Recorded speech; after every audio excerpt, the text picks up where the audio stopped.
Chioma walked into the luxury restaurant in Lagos with her fiancé, her heart full of hope and nervousness. Tonight was the first time she was meeting his wealthy family properly, and she wanted everything to go well. She greeted them politely, but instead of warmth, she received cold stares. As they all sat at the grand table, whispers and judgmental looks surrounded her. Suddenly, before the food even arrived, her fiancé's mother slapped her across the face. The entire restaurant froze.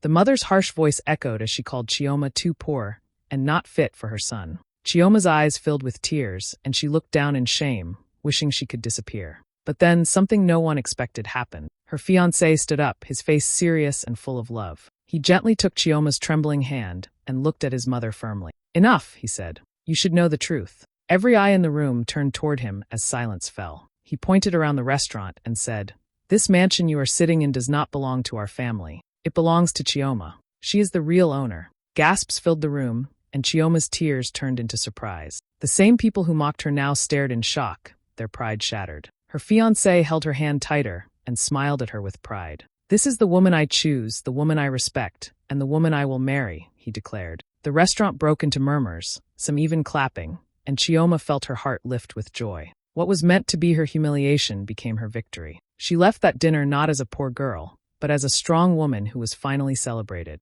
It was a moment of pure triumph, and nothing could take it away from her. The cultural dinner in Nairobi was meant to be a night of celebration. The hall was decorated with traditional colors, music filled the air, and family members gathered to honor love and union. Zuri arrived quietly, dressed in a simple but elegant gown she had chosen with care. She greeted everyone with respect, her heart beating fast because she knew this night was important for her future. But instead of smiles, she received cold glances from her fiancé's mother, who had never hidden her dislike for her. As the dinner went on, the mother's disapproval grew stronger. In front of all the guests, she suddenly stood up, her voice loud and sharp. "This girl is not worthy of my son," she shouted. Before Zuri could even react, a hard slap landed across her face. The sound echoed through the hall. Guests gasped, music stopped, and silence spread like fire. Zuri's eyes filled with tears as her cheeks burned with shame. She lowered her head, feeling her world collapse.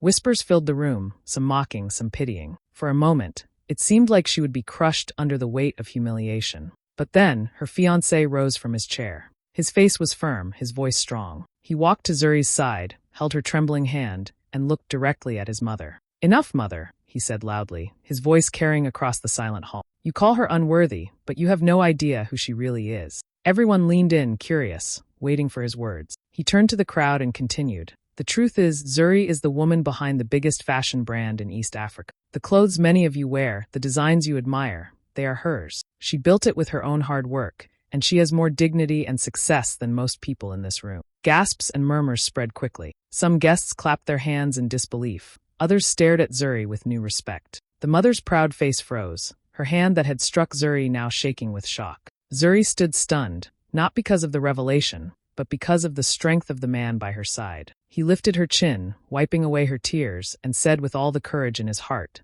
"This wedding will happen, with or without your approval. I choose her, and nothing will change that." The room, once filled with shame, now overflowed with admiration. Guests began to applaud loudly, some even standing to honor Zuri. The humiliation she had felt minutes ago transformed into triumph. Zuri looked at her fiancé with gratitude and love, realizing that this was the moment her dignity was restored. What was meant to destroy her only lifted her higher. That night in Nairobi, Zuri was no longer just a bride-to-be. She became a symbol of strength, success, and true love that could not be broken. It was her victory, and no one could ever take it away from her. The engagement feast in Accra was supposed to be one of the happiest days of Adwoa's life. The hall was bright with music, laughter, and delicious food. Family and friends gathered to celebrate love and tradition. Adwoa walked in gracefully, dressed in a simple but neat gown. She was never one to compete with flashy clothes. Her heart was pure, and she believed love was more important than appearances. But not everyone in the room saw it that way. As she sat down beside her fiancé, his mother's eyes swept over her from head to toe. The older woman frowned deeply, clearly displeased. Suddenly, in front of all the guests, she stood up and shouted, "How dare you come to such an important celebration in such a simple dress? You embarrass us." Before anyone could stop her, she struck Adwoa across the face. The room fell into shocked silence. Guests covered their mouths in disbelief, and whispers filled the air. Some shook their heads, while others murmured that Adwoa was too plain for such a wealthy family. Adwoa lowered her gaze, her heart heavy, her eyes brimming with tears. She felt small, unwanted, and humiliated in front of everyone. But then, her fiancé rose from his seat with fire in his eyes. He walked to Adwoa, gently held her hand, and faced the crowd. His voice was firm and filled with emotion. "Enough," he said loudly. "You all judge her for a dress, but you don't know the truth." Everyone turned toward him, waiting. He looked at his mother directly and continued, "The house where you all live, the very roof over your heads, it does not belong to me or to this family. It belongs to Adwoa. She bought it with her own money, and it is because of her generosity that you have a place to call home." Gasps filled the room. People exchanged shocked looks, and the same mouths that had mocked her now hung open in silence. Adwoa's mother-in-law's face turned pale, her pride shattered in front of everyone. The whispers of judgment quickly changed into claps of admiration. Some guests even stood to applaud. Adwoa looked at her fiancé with wide eyes, unable to believe he had revealed the truth so boldly. But he wasn't finished. To everyone's surprise, he went down on one knee in front of Adwoa, holding her hand tightly. His voice softened, but it was strong enough for everyone to hear. "Adwoa, thank you for your love, your strength, and your kindness. You are not only the woman I want to marry, but the woman I deeply respect and honor. Today, I kneel before you to show the whole world that I am proud of you." Tears streamed down Adwoa's face, but this time they were tears of joy. The hall erupted in applause and cheers. What had started as humiliation turned into the most powerful moment of her. She was no longer the girl in the simple dress. She was the woman who gave shelter to an entire family and the bride who won everyone's respect. That day in Accra, Adwoa walked out not with shame, but with her head held high, her love celebrated, and her dignity shining brighter than any gown could ever do. It was her true victory, and no one could take it away. The rooftop dinner in Johannesburg was meant to be a romantic and family-filled evening under the stars. The city lights sparkled below, music played softly, and the long table was filled with laughter and food. Lerato sat quietly beside her fiancé, enjoying the night, but also feeling the tension in the air. She knew his mother had been pressuring her to sign a prenuptial agreement, something she had politely refused many times. Lerato believed in love and trust, not contracts that separated hearts. As the dinner continued, the conversation turned sharp. His mother's voice grew louder, filled with anger. "If you really loved my son, you would sign the prenup," she snapped, her words slicing through the evening air. Lerato calmly shook her head and replied, "I cannot sign away the meaning of our marriage. Love should not be built on fear." Her courage only made the mother angrier. In a moment of rage, she stood up and slapped Lerato hard across the face. The sound echoed across the rooftop, and the entire table froze. Gasps filled the air, forks clattered onto plates, and all eyes turned toward Lerato, who sat still with tears forming in her eyes. For a moment, the world seemed to stop. Lerato lowered her gaze, her cheeks burning with both pain and shame. She could hear whispers around her, some shocked, some judgmental. But before her heart could break completely, her fiancé stood up, his face stern and determined. He walked to Lerato's side, lifted her hand gently, and turned to face everyone. "Enough," he said firmly, his voice strong against the silence. He looked directly at his mother. "If she refuses to sign the prenup, it is because she trusts me, and tonight, I will show the same trust for her." The crowd leaned in, confused by his words. He continued with a proud and steady tone. "From this moment on, I will sign over all my business shares to Lerato. Everything I have worked for, I place in her hands, because this is not about money. This is about love, loyalty, and respect." Gasps and murmurs filled the rooftop again, but this time with admiration. His mother's face turned pale, her pride crumbling as she realized her son had chosen love over wealth. Guests began to clap, some even standing in support of Lerato. Tears rolled down her cheeks, but these were not tears of humiliation, they were tears of joy. She looked at her fiancé with a heart overflowing, realizing that he had not only defended her, but had also proven his loyalty in the most powerful way. In that moment, Lerato felt stronger than ever. What had begun as a night of shame became a celebration of her worth. Her fiancé knelt before her and whispered, "I trust you with my life, and I will marry you no matter what." The cheers grew louder, and the stars above seemed to shine brighter just for her. That rooftop dinner in Johannesburg turned into the most unforgettable night of her life, not because of the slap, but because love had won over pride and wealth. It was her victory, her moment, and her love story written in the sky. The church dinner in Kampala was meant to be a holy and joyful evening, a time for blessings before the wedding. The hall was filled with hymns, prayers, and the smell of delicious food. Families from both sides gathered, dressed in their finest clothes, ready to celebrate the upcoming union. Nabari sat quietly beside her fiancé, her heart full of gratitude, though she could already sense the sharp eyes of those who never accepted her. As the pastor finished his prayer and guests began to eat, whispers started at the long tables. Some relatives murmured about Nabari's humble background. Others looked at her with judgment. Then her fiancé's mother stood up, her voice cutting through the evening. "This girl has no family background, no name, nothing to offer us," she declared, her tone full of disdain. Before Nabari could even react, the woman's hand struck her cheek with a hard slap. The room went silent. The choir stopped singing, forks and spoons froze midair, and everyone stared in shock. Nabari's eyes filled with tears as her face burned from both the slap and the humiliation. She lowered her head, her heart heavy, wondering if she truly belonged. But then, her fiancé rose to his feet, his eyes blazing with courage. He walked to Nabari, gently held her hand, and faced the crowd. His voice was steady but filled with power. "Enough," he said firmly. "You call her nothing, but you know nothing about her." The hall grew even quieter as he continued. Her late father left her an inheritance, one that she only recently discovered. It is worth more than all the wealth in this room combined. If you think she comes from nothing, you are wrong. She carries a legacy that is greater than what money can measure. Gasps filled the room. Relatives looked at each other in disbelief. Some covered their mouths, shocked at the revelation, while others nodded in respect. The mother's proud face fell, her words now empty, her hand trembling with regret. Nabari looked at her fiancé with wide eyes, surprised that he had revealed the secret she had kept so close. He wasn't finished. He turned back to his mother and declared, "But even without that inheritance, I would still choose her. Because wealth does not define worth, love, kindness, and strength do.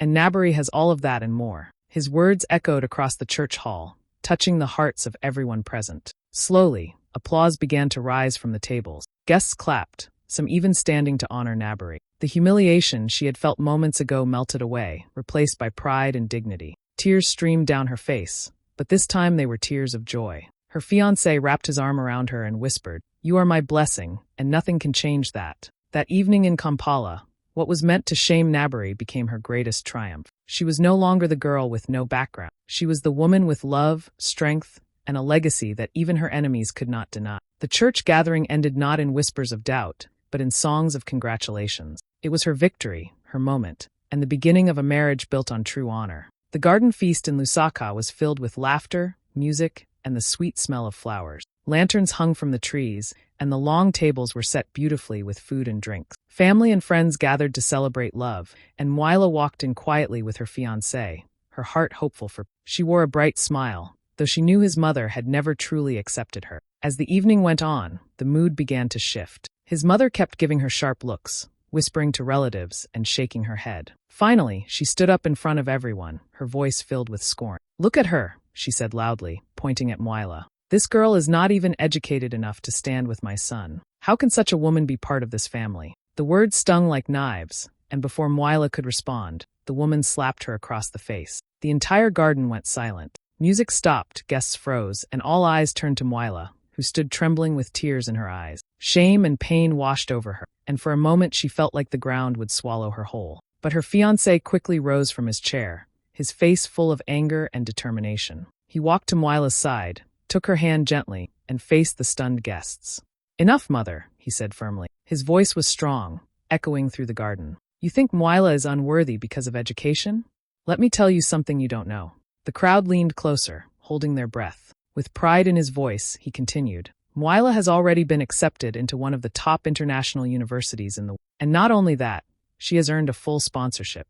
Every expense will be covered because of her brilliance and hard work." Gasps and murmurs spread across the garden. Some guests clapped in surprise, while others looked at Mwyla with new respect. The same people who had judged her a moment ago now stared in admiration. His mother's face turned pale, her arrogance melting into shock. She had tried to shame Mwyla, but the truth had turned against her. Her fiancé held Mwyla's hand tighter and raised his voice again, this time filled with love. "This is the woman I choose, not because of wealth or status, but because of who she is. She is smart, she is strong, and she has a future brighter than any of us could imagine. I will marry her with or without anyone's approval." Tears streamed down Mwyla's cheeks, but they were no longer tears of humiliation. They were tears of pride and joy. Guests began to cheer and clap louder, some even standing to celebrate her victory. The humiliation that had weighed heavy on her moments before had turned into a moment of triumph. That night in Lusaka, under the glowing lanterns, Mwyla was no longer seen as the girl who wasn't educated enough. She became the woman who proved her worth through her strength and her future. What began as an insult ended in celebration, and the garden feast became the night her dignity shined brighter than all the lights around her. It was her true victory, and nothing could take it away. The dinner in Dakar was meant to be a grand evening of family celebration. The mansion sparkled with chandeliers, polished floors, and long tables filled with rich food. Relatives from near and far gathered to enjoy the night, their laughter echoing through the wide hall. Aissatou walked in gracefully with her fiancé, her heart full of hope. She admired the beauty of the mansion, touching the golden frames and the carved furniture with innocent wonder. But her joy did not last long. As she admired one of the expensive vases, her fiancé's mother suddenly stood up, her voice sharp with anger. "Don't touch that," she shouted in front of everyone. "These things are too valuable for a girl like you. You don't belong among treasures like these." Then, without hesitation, she struck Aissatou across the face. The sound of the slap echoed through the grand hall, and silence fell instantly. Guests gasped, forks stopped midair, and whispers started to rise. Aissatou stood frozen, her cheek burning, her eyes filling with tears. She felt humiliated, judged as if she were nothing in the very place she wanted to feel welcome. But before she could break down, her fiancé rose to his feet. His face was calm but full of strength. He walked straight to Aissatou, held her hand tightly, and turned toward his shocked family. "Enough," he said firmly, his voice carrying through the hall. "You humiliate the woman I love without knowing the truth." The guests leaned forward, waiting, his eyes fixed on his mother as he continued. "This mansion you are so proud of does not belong to you. It does not even belong to me. My late grandfather left it to Aissatou in his will. She is the rightful owner of this house." The hall erupted in gasps. Relatives exchanged stunned looks, some even standing in disbelief. The proud mother's face turned pale, her lips trembling as the truth struck her harder than any words could. She had slapped the woman who now owned the very roof over her head. Guests began whispering with awe, their voices full of respect for Aissatou. The same woman who was mocked seconds ago now stood as the true heir. Her fiancé squeezed her hand and looked at her with love. "This mansion belongs to her," he said proudly. "But more importantly, my heart belongs to her too. She deserves honor, not shame." He turned to the crowd and added, "If anyone still doubts her worth, then you doubt the choice of my grandfather, and you doubt me." Applause broke out, soft at first, then louder, until the entire hall was clapping. Some guests stood to congratulate Aissatou, while others bowed their heads in respect. Tears streamed down her cheeks, but they were no longer tears of pain, they were tears of victory. She looked around the grand hall, no longer as an outsider, but as the true mistress of the mansion. That night in Dakar, Aissatou's humiliation turned into triumph. She walked into the dinner as a guest, but left as the rightful owner, her dignity shining brighter than the chandeliers above her. It was a night that proved love, respect, and destiny were always stronger than pride. It became her moment of honor, and nothing could ever take it away. The festival banquet in Addis Ababa was full of joy, music, and tradition. The hall was decorated with colorful lights, the tables overflowed with food, and people from both families gathered to celebrate. Mek sat quietly beside her fiancé, her heart filled with excitement, but also a little fear. She had always known that his mother did not approve of her, but she hoped that tonight would be different, a night of peace and blessings. As the evening went on, the music played and laughter filled the air, but tension soon rose. His mother's eyes kept following Mek's, her face full of disapproval. Finally, unable to control her anger, she stood up in front of everyone. Her voice was sharp and loud. "This girl has embarrassed our family enough. She does not belong here." Before Mex could even respond, the woman slapped her hard across the face. The sound echoed in the hall, and all laughter and music stopped instantly. Guests gasped, their forks and cups frozen midair. Mex held her cheek, her eyes filling with tears. The humiliation was heavy, and whispers of gossip spread through the crowd. For a moment, she wanted to disappear. But then, her fiancé stood up. His face was serious, his voice strong. He walked to Mex, took her hand, and turned toward his shocked family. "Enough," he said firmly. The hall grew silent, waiting for what he would say next. His eyes fixed on his mother. "You call her an embarrassment, but let me tell you something none of you know. Mex is already my wife." Gasps filled the room, and people leaned forward in disbelief. He reached into his jacket and pulled out a set of official marriage papers. Holding them high for everyone to see, he declared, "We were married in secret weeks ago. These papers prove it. Whether you accept her or not, she is already my wife before God and the law." The hall erupted in shocked murmurs. Some relatives covered their mouths, others clapped in surprise, and many stared at Mex with new respect. His mother's face turned pale, her pride shattered. The woman who thought she could control her son's future now stood powerless in front of the truth. Her fiancé looked back at Mex, his eyes softening with love. "I married you because you are my heart, my partner, my future. No insult can change that," he said. He wiped her tears gently, and in that moment, the crowd began to applaud loudly. What was meant to destroy Mex had instead lifted her higher. Tears of joy rolled down her cheeks, but now she stood tall. The humiliation that had weighed her down moments earlier was replaced with dignity and pride. The banquet that was supposed to break her spirit became the night of her greatest victory. That evening in Addis Ababa, Mex was no longer just the fiancé. They now honored her as a wife. She left the banquet not in shame, but in triumph, carrying the love and respect that no one could take away from her. It was her moment, her blessing, and her true victory. The hotel dinner in Kigali was meant to be a night of joy and family bonding. The tables were beautifully decorated with flowers, music played softly in the background, and guests were served delicious meals. Amina sat beside her fiancé, her heart filled with love and a little nervousness. She had come humbly, dressed with elegance but not showing off, because she believed true respect came from character, not from wealth or clothes. But her peace did not last long. As the families greeted each other and conversations grew louder, her fiancé's mother suddenly stood up, her voice sharp enough to silence the music. "How can this girl join our family when she brings no dowry?" she shouted, her eyes fixed on Amina. Gasps filled the room, and before Amina could even explain, the woman's hand struck her across the face. The sound of the slap echoed in the grand hall. Guests stared in shock, some whispering, others shaking their heads. Amina's eyes welled with tears, and she lowered her gaze, her heart breaking with humiliation. But just as the whispers grew louder, her fiancé rose from his chair, his face calm but filled with determination. He walked to Amina, lifted her trembling hand, and turned toward the stunned crowd. His voice rang clear and strong. "Enough! You speak of dowry, but you do not know the truth." Everyone froze, waiting for his next words. With pride in his eyes, he continued, "The very hotel you are sitting in tonight, the place where you are eating and celebrating, does not belong to you, and it does not belong to me. It belongs to Amina. She bought this hotel with her own money." The hall erupted in gasps.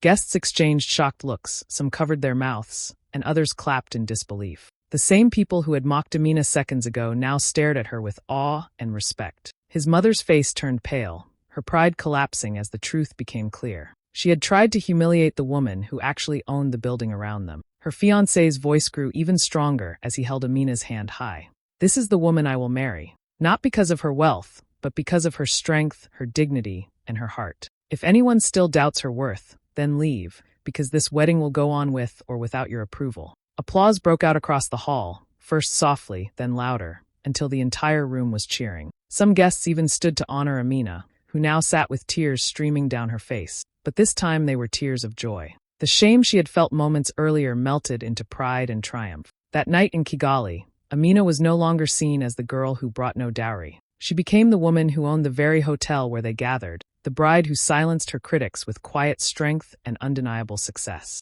The dinner that began with humiliation ended in her greatest victory, and her story became one that no one in the room would ever forget. It was her moment of honor, her triumph, and her blessing for a future filled with respect. The family dinner in Mombasa was supposed to be a warm evening of blessings before the wedding. The long table was filled with relatives, food, and laughter, but Halima felt uneasy. She knew some of them looked down on her because of her background. She tried to stay quiet and respectful, hoping the night would pass peacefully. But suddenly, her fiancé's mother stood up, her voice filled with anger. "How can my son marry a servant's daughter?" she shouted. Before Halima could respond, the woman slapped her across the face. The room fell into silence.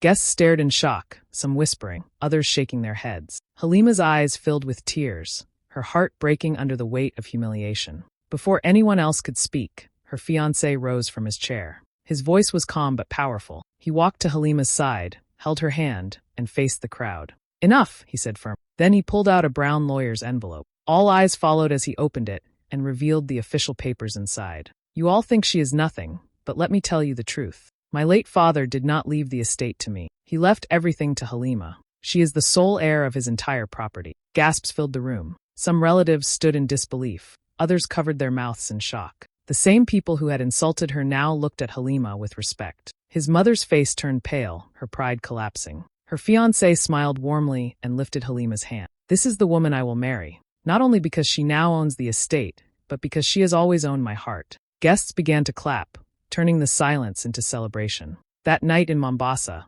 Halima's shame turned into triumph. She was no longer the servant's daughter. She was the true heir, the bride-to-be, and the woman who left the dinner with her dignity shining brighter than ever.